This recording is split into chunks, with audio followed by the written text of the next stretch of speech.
Kerimde Euzu billahi mineşşeytanirracim.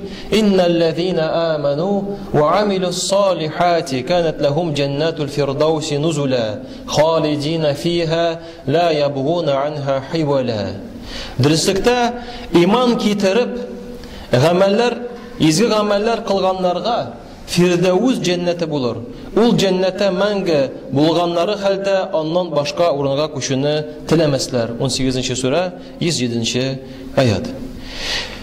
Peygamberimiz Muhammed sallallahu aleyhi ve sellem bu dünyada iman getirgen bendelerge derece bire, ko'ngilda yürekte tinchlik bire, baxatin bire. Agar da biz Allah'a itaat etib yashaymiz ekan, bu dünyada Allah subhanahu wa ta'ala bir kimga da o'zidan boshqa iman keltirgan bandalarga sajda qildirmay. Biz qilamiz sajda faqat Alloh subhanahu va taolaga.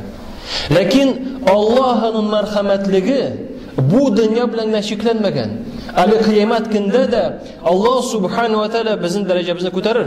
İbrahim alayhissalom turda aytgan shekilli: "Va laqad istafaynahu fid dunya." Biz onu bütün kishilar orasida soylab ko'tardik, daraja berdik, shulay dedi. Ve innehu fil ahireti lemine salihin. Hem kıyamet günde de o salih bendelerden bulur. Salih bendeler kıyamet günde elbette zor urun, zor derece alıp dururlar. Hem müminlerge, iman getirgen bendelerge şulay yok. Bu kardeşli Allah subhanahu ve teala bu dünyada da derecemizi ko'tara, hem ahirette de zor derece bulacak.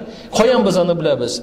Peygamberimiz Muhammed sallallahu aleyhi ve sellem o'z hadisinde cehennem otundan saklap kalıngan Müslümanlar turunda söyledi. Hamalar Allah subhanahu wa ta'ala müracaat edip şunday sözler aytalar: "Rabbana inna ihwanana kanu yusalluna ve yasumuna ve yahuccuna ma'ana." Bizning kardeşlerimiz vardı ya Rabbim. Onlar bizning bilan namoz o'qidilar, roza da tutdilar, haj da qildilar. O'zimiz oramizda bizani topmaymiz. Bizga Allah için şefaat qilirga bir eli. Hem Allah subhanahu wa ta'ala ayta: "İrci'u fa akhricu minan nar man araftum." Bilgan kishilarni kiri qaytib cehennem o'tidan chiqarig'iz diyor Allah subhanahu wa ta'ala.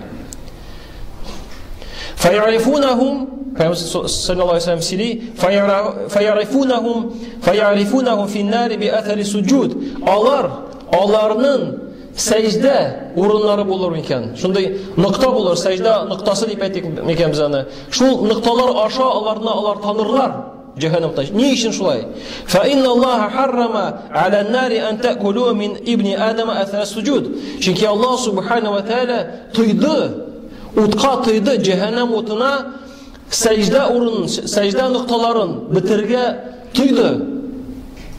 Şuna göre cehennem otunda secde kılışlar bulsalar da Allah'ın şu secde eserleri noktaları deyip ettik bir kayık etmez. Hem şu secde eserleri boyunca Allah'ın tanıp cehennem otundan çağırırlar iken. Hem şundan sonra Allah subhanahu wa ta'ala müracaat edip aytırlar: "Rabbana lam nazar fiha ahadan mimma amartana bih." Ya Rabbim, biz bütün kişilerini çağırdık, andı sıfatlı kişiler anda kalmadı deyip aytırlar. Allah subhanahu wa ta'ala tağı Müslümanların derecesini ko'tarar. Hem ayta: "İrci'u qaytığız di. Fa akhricu minan nar man wajadtum fi qalbihi mithqala dinarin min khayr." Yüreğinde dinar miktarında iman bulgan kişilerini çağırırız deyip aytır. Onlar barırlar, çağırırlar. Hem qaytqaç aytırlar: "Rabbana lam nazar fiha ahadan mimman amartana bih." Endi bütün kişini çağırdık. Sen bizge emir etken kişilerini biz çağırıp bitirdik. Onda birisi de kalmadı. Allah subhanahu wa ta'ala devam ete: "İrci'u kiri qaytığız deyip. Fa akhricu minan nar man wajadtum fi qalbihi mithqala nisfi dinar min khayr." Dinarının yartısı bulgan derecesinde, miktarında bulan iman kişilerini çağırırız deyip aytır. Onlar elbette barıp onlarını çağırırlar da hem Allah subhanahu wa ta'ala yeniden aytır: "İrci'u kiri qaytığız." Fa akhricu minan nar man wajadtum fi qalbihi mithqala zarratin min khayr. Tuzan бертиге кадәр микъдарында булган йөрәгендә иман кешеләрне чыгарыгыз дип әйтер Аллаһ субханаһу ва тааля. Һәм алар әлбәттә чыгарырлар. Карагыз, нинди дәрәҗә иман китергән кешеләргә. Әле бу дөньяда булганда берәр кеше өчен төрмәгә икән, аның өчен шафаат кыла аласың икән, ярдәм итә аласың, бу инде дәрәҗә бит. Шалтыратып монарга тренерга эшләп нитеп, бу син авторитетыңны күрсәтә. Амында Аллаһ субханаһу ва тааля кыямәт көнне мусламаннарга шундый дәрәҗә бирәчәк. Җәһәннәм, төрмә түгел, җәһәннәм утыннан чыгарырга. Уйлап карагыз әле. Төрмәдә түгел, төрмәгә булсаларны, монда җәһәннәм уты, анда нинди дәрәҗәсе?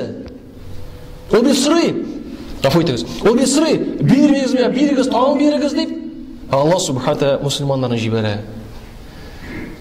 Һәм Аллаһның мәрхәмәтлеге моны белән бетми. Аллаһ тәала дәвам итә. Шафаатил малаика, шафа'ан набiyun ва шафa'ал муъминун. Фәрештәләрнең шафааты бетте ди. Пәйгамбәрләрнең шафааты бетте. Муъминнәрнең шафааты бетте. Күрәсезме? Муъминнәрнең, иман китергән бәндәләрнең бер җөмләдә фәрештәләр белән, пәйгамбәрләр белән һәм иман китергән бәндәләр. Валам ябqa илля архамур рахимин. Аллаһ үзе турында әйтә. Һәм рәхмәт, иң рахимле булган Аллаһдан башка бер нәрсә беркемдә калмады. Фаяқбидуллаһу азза ва җалла қабдатан. Һәм Аллаһ субханаһу ва тааля күпмәтәли тагын җәһәннәмнән чыгарыр кешеләрне. Һәм шул вакытта кемдер уйлый, шундый дәрәҗәдә мәрхәмәтлек. Хәтта Иблис бит, ул мәрхәмәтлек күргәч, миңа да бер нәрсә ләкмәс микән дип җирер. Менә шундый дәрәҗәдә. Ләкин беренче сүзләргә кайтабыз. Нәрсәйтләр муъминнәр? Раббана инна ихванана, безнең кардәшләребез, я Раббым, кан юсаллуна, безнең намаз укыдылар. Ва ясумуна, ураза тоттылар, ва яхуджуна, хаҗ кылдылар. Ягъни булар иман китергән бәндәләр. Иман китергән бәндәләргә кагылышлар. Чөнки иманы булмаса, кардәшләрем, бер нәрсә белән ярдәм итеп булмас. Шөкр Аллаһ субханаһу ва тааля Пәйгамбер Мухаммад саллаллаһу алейхи ва саллям аркылы безнең иманнарыбызны, безнең бу дөньяда булуыбызны ныгыта. Әгәр дә син тырышасың Аллаһ ризалыгын алырга, әгәр дә син тырышасың намазын ирәгә, намазга басырга, Аллаһ кушканча яшәргә, димәк нык бул. Аллаһ субханаһу ва тааля сине бу дөньяда да ташламас, киләчәктә дә синең дәрәҗәң булыр, иншааллаһ. Һәм кешеләр арасында шулар бар. Allah Teala ayet Kur'an-ı Kerim'de "Euzu billahi mineşşeytanirracim. Feminen nasi men yekulu rabbena atina fid-dunya ve ma lehu fil-ahireti min halak." Kişiler arasında Rabbim bir mina bu dünya dip aytırlar. Ahirette ise onlarga iliş bulmaz. Bakara suresi 200. ayet. Femin ve minhum men yekulu rabbena atina fid-dunya hasana. Ama onlar arasında ya Rabbim dünyada rahatlık, iyilik bir mina. Ve fil-ahireti hasana.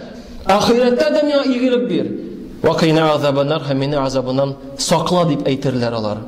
اُولَٰئِكَ لَهُمْ نَصِيبٌ مِمَّا كَسَبُوا وَاللّٰهُ سَرِيعُ الْحِسَابِ. Alar kasıp ilken nesep olur. Allah tezlik bilen kişilerin kasıplarını hesaplap tiyişli cezanı belgilevşi. 2. sura Al-Baqara suresi 202. ayet. Şuna göre Allah Teala bizni taşlamayı, ko'nglimiz titishmasin. Umidni aydagiz izmik. Agar da bir oyoq bilan gunohda turasizmi ekan, umidingni uzma. Sening ustingda oyoqni gunohdan chiqarib, Allohdan g'afur so'raga. Ham Alloh subhanahu va taolo g'afur etadi. Gunoh qil zinoda qilib tugul. Namoz o'qimoqni tugul. Ul ayninga og'ir so'zda aytu. Xotinning haqqini o'tamau. Bala haqqını o'tamau, haqqını o'tamau. Bu da gunohlarga kirib bitugilmi so'ng? Agar da tillarimiz ortidan qaramaycha, g'aybat silab o'tirsak, buxtan silab o'tirsak, imish degan so'zlarni silyasak, bu da bit gunohlarga kiradi.